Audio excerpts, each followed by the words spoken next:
Good evening everyone. I hope you all are doing well in your life. In today's video I am going to discuss about the next topic of electron spectroscopy, that is radiative and non radiative decay, जिसे हम क्या बोलते हैं, ज़ेबलॉन्स्की diagram.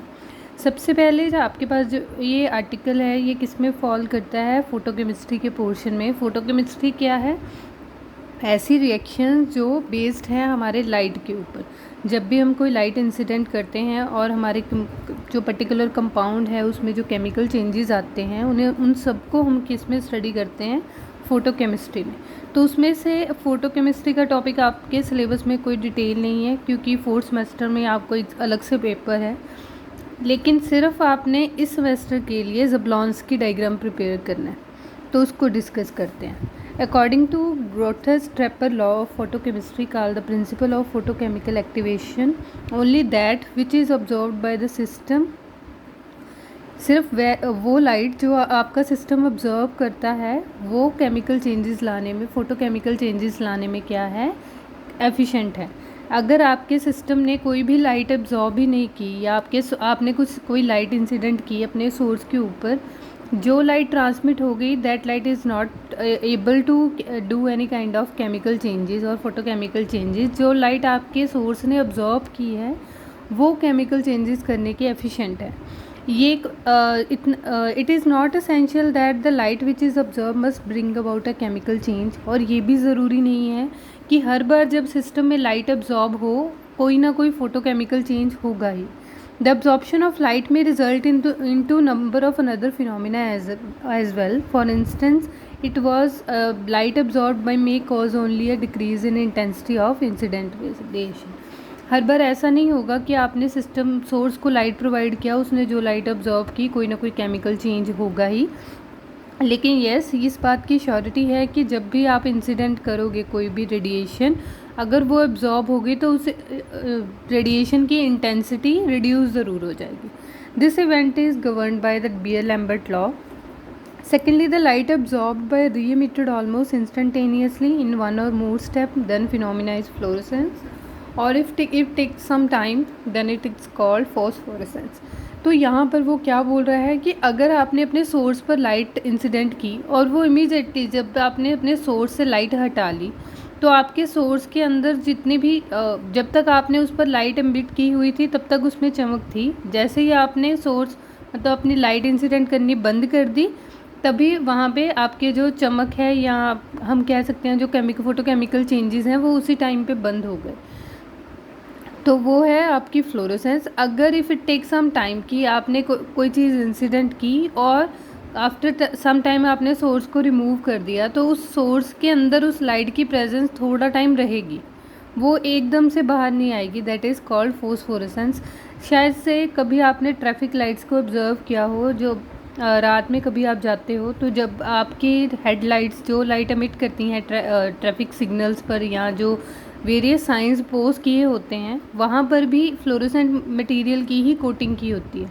जैसे ही आपकी जो light है वो इंसिडेंट होती है उस फ्लोरोसेंट मटेरियल पर, तो वो क्या रहती है कि आपको वैसे ही एकदम से शाइन आनी, मतलब वो साइन दिखना शुरू हो जाता है रात में भी। जैसे ही आप चले जाते हो, कभी आपने पीछे मुड़कर देखा हो या कभी चलते हुए ऑब्जर्व किया हो किसी व्हीकल को, तो वो साइन उसी टाइम से सेम कलर का हो जाता है। तो वहाँ पर जो फिनोमिना परफॉर्म हो रहा है वो फ्लोरोसेंस है, क्योंकि जब तक आप सोर्स रखोगे, लाइट रखोगे, उसमें शाइन रहेगी। जैसे ही आप अपना सोर्स रिमूव कर लोगे, लाइट सोर्स, उसकी शाइन चली जाएगी। क्लियर? समटाइम्स यहाँ पे हो गया। इस फिनोमिना को हम डिटेल में जो बेस्ट ऑब्जर्व करते हैं वो this diagram, with the help of this diagram Jablonski ही ऑब्जर्व करते हैं। यहाँ पर सबसे पहले आपको डायग्राम्स एग्जैक्टली एक्सप्लेन करने से पहले आपको स्टेट्स क्लियर की हुई हैं कि स्टेट्स कौन कौन सी पॉसिबल हैं। यहाँ पर सबसे पहले आपके पास अगर सपोज़ करो 2 इलेक्ट्रॉन सिस्टम है, तो वहाँ पर अरेंजमेंट कैसे हो सकती है। ये 2 इलेक्ट्रॉन्स क्या हैं, पेयर्ड हैं। और अगर हमें यहाँ पे नेट स्पिन लिखना हो तो यहाँ पर नेट स्पिन क्या आएगी, 0, हाफ माइनस हाफ 0। अगर आपने लाइट प्रोवाइड की और आपका जो इलेक्ट्रॉन है वो एक्साइट कर गया, अगर पैरेलल स्पिन रही, या दूसरा तरीका हो सकता है कि एंटी पैरेलल स्पिन हुई। दोनों ही केसेस यहाँ पर हमें क्या मिल रहा है, ट्रिपलेट स्टेट, और यहाँ पे हमें क्या मिलेगा, ज़ीरो, फिर से अगेन ज़ीरो। एक्साइटेड स्टेट में तो गया लेकिन ज़ीरो मिला। ये कॉरेस्पॉन्ड किसके फिनोमिना आ जाएगा हमारे पास, फ्लोरोसेंस जैसा अपीयर होगा।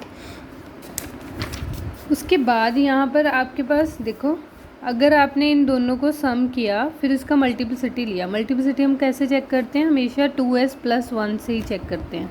तो s की वैल्यू फिल करो और 3 आएगा।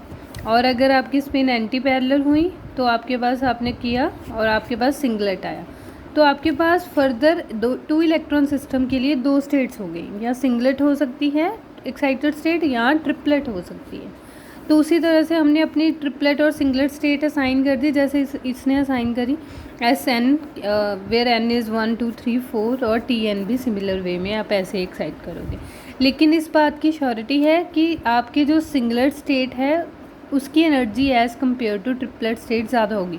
हमारे पास जो ट्रिपलेट स्टेट है वो ज़्यादा स्टेबल होती है, क्योंकि हमें पता है कि जब भी हम इलेक्ट्रॉन्स को अरेंज करते हैं तो हमेशा इलेक्ट्रॉन्स की जो स्पिन होती है वो पैरेलल होती है।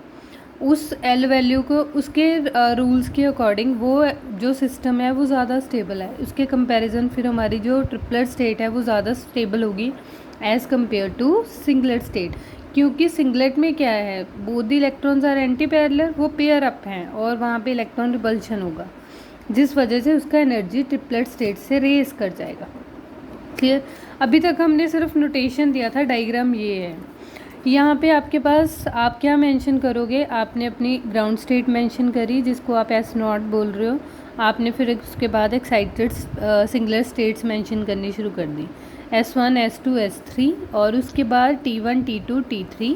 लेकिन ध्यान रखना S1 से थोड़ा सा नीचे T1 को करना, 2 से T2 और कंपैरेटिवली 3 से T3, क्योंकि हमने यहाँ पे बता दिया। नेक्स्ट क्या है, आपने लाइट इंसिडेंट किया अपने सोर्स के ऊपर, तो आपका जो मॉलिक्यूल है जिस पर भी आपने इंसिडेंट किया वो एक्साइट हो गया।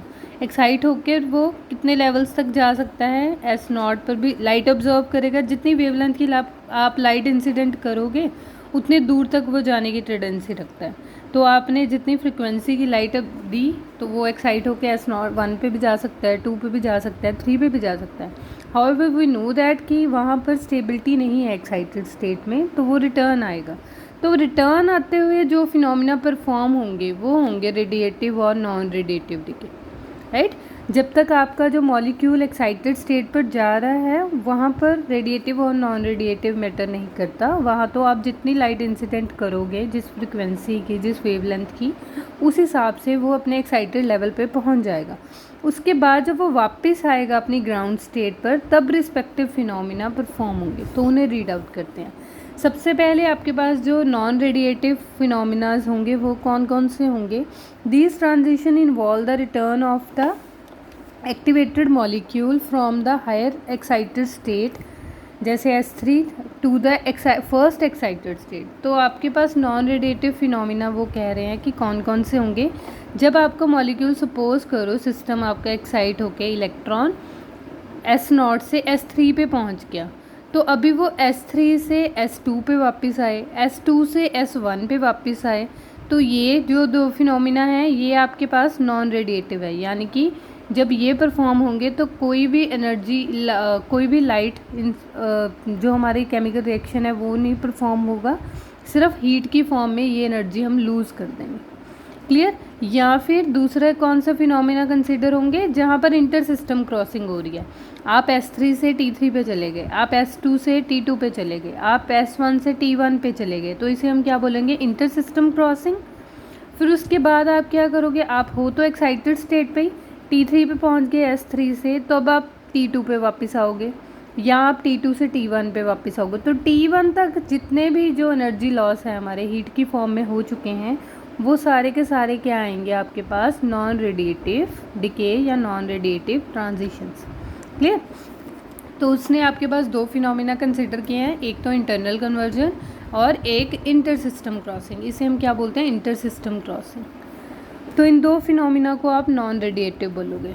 देन आपके पास जो नेक्स्ट है वो है रेडिएटिव फिनोमिना। रेडिएटिव फिनोमिना कौन से फिनोमिना होंगे, वहाँ पर 2 फिनोमिना पॉसिबल है। देखो, या तो आप S1 से S0 पे आ जाओ, या आप T1 से S0 पे आ जाओ, लेकिन यहाँ पे दोनों में डिफरेंस है। जब भी आप S1 से S0 पे है, दैट मीन्स आप जहाँ से चले आप इमीडिएटली वहाँ पे वापस आ गए विद इन द 10⁻⁸ सेकेंड। तब ये ट्रांजिशंस आपकी किसके अंडर फॉल करेंगी? फ्लोरेसेंस के। जब आप चले और 10⁻⁸ सेकेंड तक आप वापस आ गए, जैसे ही आपने लाइट इंसिडेंट किया, आप एक्टिवेट हुए, एक्साइटेड स्टेट पे पहुँचे, इमीडिएटली आप ग्राउंड स्टेट पे वापस आ गए 10⁻⁸ सेकेंड में, तब वो फिनोमिना क्या है? फ्लोरेसेंस है। लेकिन अगर आप T1 से आप इंटर सिस्टम क्रॉसिंग की हेल्प से, जैसे आप S1 पे पहुँचे, इंटर सिस्टम क्रॉसिंग किया, T1 पे गए, T1 से वापस S0 पे आए, तो इट टेक सम टाइम। तो आपने अपना जो लूप साइकिल है, वो 10⁻³ सेकेंड में कंप्लीट किया, यानी कि कंपैरेटिवली आप लाइट क्या है हमारे सिस्टम के अंदर ज़्यादा टाइम एब्जॉर्ब होके रही है। तब आपके पास जो फिनोमिना ऑब्जर्व होगा वो होगा phosphorescence. Clear? Both the fluorescent और phosphorescent radiation are of shorter frequency than the exciting light. This is obviously some part of light energy is absorbed by the molecule dissipated in the form of heat during non-radiative transition. तो वो क्या बोल रहा है कि आपने जो light incident की, हमें पता है कि उस लाइट ने थोड़ी सी अमाउंट जो है डिसिपेट किस में ख़राब हो गई या यूटिलाइज हो गई? हीट की फॉर्म में, क्योंकि हमारे पास जो फिनोमिना है वो कौन कौन से परफॉर्म हो गए? इंटरनल कन्वर्जन और इंटर सिस्टम क्रॉसिंग। तो जो जाहिर सी बात है, जितनी फ्रिक्वेंसी की लाइट आप इंसिडेंट करोगे उससे कम की ही आपके सिस्टम से बाहर आएगी। क्लियर? नेक्स्ट आपके पास है केमिकल रिएक्शंस। वो कह रहा है कि जैसे ही आपने अपने सोर्स पर लाइट इंसिडेंट की, वो एक्साइट होकर वो ग्राउंड स्टेट पे वापस आ गया, तो अगर वो इमीडिएटली वापस आ गया तब आप कुछ भी केमिकल रिएक्शन एक्सपेक्ट नहीं कर सकते। लेकिन अगर आपका मॉलिक्यूल ट्रिपलेट एक्साइटेड स्टेट में है और ग्राउंड स्टेट में पहुंचने में वो कंपैरेटिवली स्लो है, तो ये आपको एम्पल ऑफ अपॉर्चुनिटी, बहुत सारी अपॉर्चुनिटी दे रहा है in order to do some kind of chemical reaction. तब अगर आपका मॉलिक्यूल ट्रिपलेट स्टेट में होगा तो आपके पास चांसेस हैं कि वहाँ एक केमिकल रिएक्शन अक्कर कर सकती है।